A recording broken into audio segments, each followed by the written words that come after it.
నేను అడుగుతున్నా, ఇవాళ మా జిల్లాకు ఒక అవకాశం వస్తే 70 సంవత్సరాల తర్వాత కనీసం మమ్మల్ని వాడొచ్చి వీడొచ్చి పాలమూరును దత్తత తీసుకుంటున్నా అనేవాడు. ఆనాడు చంద్రబాబు నాయుడు కావచ్చు, రోజే కావచ్చు, కిరణ్ కుమార్ రెడ్డి కావచ్చు, తెలంగాణలో చంద్రశేఖరరావు పాలమూరుకు వచ్చి పాలమూరుని దత్తత తీసుకుంటున్నా అనేవాడు. కానీ ఇవాళ మీ ఆశీర్వాదంతో మీ పాలమూరు బిడ్డ, సొంత బిడ్డ, ఎవడి దయాదాక్షిణ్యాలు అక్కర్లేదు, మమ్మల్ని ఎవరి దత్తత తీసుకోవాల్సిన పని లేదు, మా వాడే మా బిడ్డనే ఈ రాష్ట్రానికి ముఖ్యమంత్రి అయ్యిండు, సంతకాలు పెడతాడు అన్నప్పుడు కాళ్ళల్లో కట్టెబెట్టడం న్యాయమా? మిత్రులారా, మీరు ఆలోచన చేయండి. నేను అడుగుతున్న ఈ జిల్లాని, పాలమూరు బిడ్డల్ని, ఎంతకాలం ఎవడో వచ్చి మనల్ని దత్తత తీసుకునేది? మనం గతి లేనోళ్ళమా, చేతగానోళ్ళమా, చేవలేనోళ్ళా, చీము నెత్తురు చచ్చిందా మనకు? మనం పరిపాలన చెయ్యలేమా? మనం నిధులు తెచ్చుకోలేమా? మన జిల్లాను అభివృద్ధి చేసుకోలేమా అని నేను అడుగుతున్నా మిత్రులారా. ఎందుకు అలా ఈ కోపం, ఈ ద్వేషం బీఆర్ఎస్ వాళ్ళకని అడుగుతున్నా.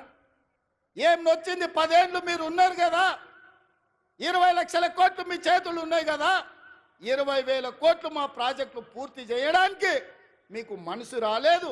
మీరు మనుషులా అని నేను అడుగుతున్నా. ఇవాళ నేను కల్వకుర్తి పూర్తి చేయాలను ఉత్తమ్ కుమార్ రెడ్డి గారు పాలమూరు రంగారెడ్డి నిత్యం సమీక్షించడం ద్వారాను, మా గద్వాల కృష్ణమోహన్ రాలపాడు నుంచి గద్వాల అలంపూర్లో మా సంపత్ కుమార్ ప్రాజెక్టు పూర్తి చేయాలని అడుగుతుంటే, వాటికి నిధులు ఇవ్వాలి, నీళ్లు రావాలి అని నేను అంటుంటే, మీరు అట్లెట్ల ప్రాజెక్టులు కడతారని చంద్రశేఖరరావు గారు, ఆయన కొడుకు, ఆయన అల్లుడు అంటారు. నేను అడుగుతున్నా నా పాలమూరు సోదరులు, మళ్ళీ వస్తుందా మనకి అవకాశం? ఇట్లాంటి అవకాశం మనకు వస్తుందా?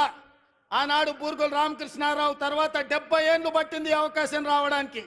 70 ఏళ్ళ తర్వాత వచ్చిన అవకాశాన్ని జార విడుచుకుందామా? మన ప్రాంతాన్ని మనం అభివృద్ధి చేసుకుందామా? ఆలోచన చేయమని నా బిడ్డలు, నా సోదరులు, మా అన్నదమ్ములను, మా అక్క తమ్ముళ్ళని నేను అడుగుతున్నా. ఈ అవకాశం పోతే శాశ్వతంగా మళ్ళీ రాకపోవచ్చు. అవకాశం ఇస్తే ఏం చేసుకున్నారు మీరు అని అనొచ్చు.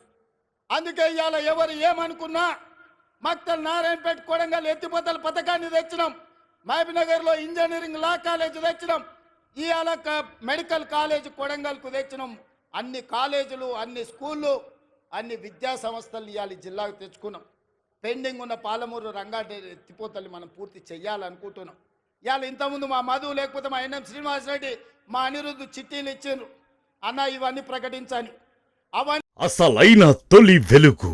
ఫాలో వాట్సాప్ @తొలి వెలుగు official.